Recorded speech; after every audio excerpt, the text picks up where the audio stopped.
सगळ्या प्रकरणामध्ये गेल्या 6 दिवसांपासून जेव्हा माध्यमे, सामाजिक कार्यकर्ते, विरोधक या सगळ्यांनी आवाज उठवला, त्यानंतर कालपासून पोलीस ॲक्शन मोडमध्ये आले आणि ही पहाटेची कारवाई झालेली आहे.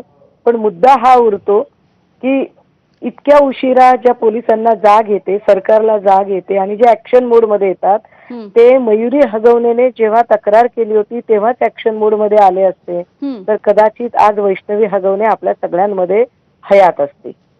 हुंडाबळीचे हे सगळे प्रकार घडतात तेव्हा या सगळ्या पोलीस यंत्रणा नेमक्या करतात तरी काय? कारण वैष्णवीची घटना ताजी असतानाच अगदी आत्ता परवा दिवशी नवीन घटना पुढे आली आहे. नाशिकच्या येवल्यामध्ये भक्ती अथर्व गुजराती या तरुणीने सासरच्या जाचाला कंटाळून आत्महत्या केली आहे आणि पोलीस अजिबातच ॲक्शन मोडमध्ये नाहीत.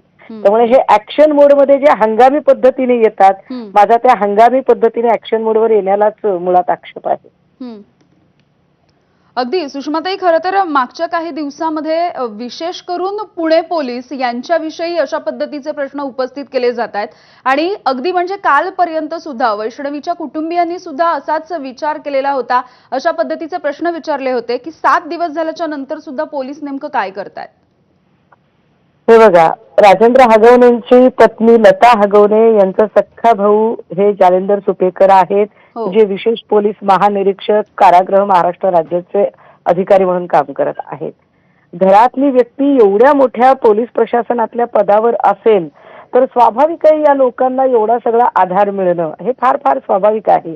त्यातही या प्रत्येक व्यक्तीचे राष्ट्रवादी काँग्रेसमधल्या अगदी म्हणजे सुनेत्रा वहिनींपासून ते आदिती तटकरेंपर्यंत सगळ्यांच्या सोबतचे फोटो हे ज्या पद्धतीने एक कौटुंबिक वावर दिसतोय, याचा अर्थ या सगळ्या लोकांना फार मोठं राजकीय पाठबळ आहे आणि त्या पाठबळामुळेच ते इतकी शिरजोरी करू शकतात, किंबहुना एखाद्याचा जीव घेण्यापर्यंतची मजल त्यांची वाढते.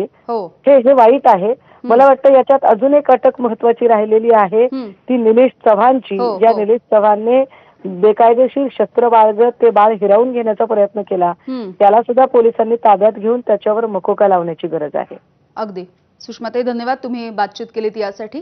आपल्यासोबत सामाजिक कार्यकर्त्या अंजली दमानिया सुद्धा आहेत. अंजलीताई, एक मोठी अपडेट आपण बघतोय, वैष्णवीचा सासरा आणि तिचा दीर या दोघांना सुद्धा अटक झाली आहे. मला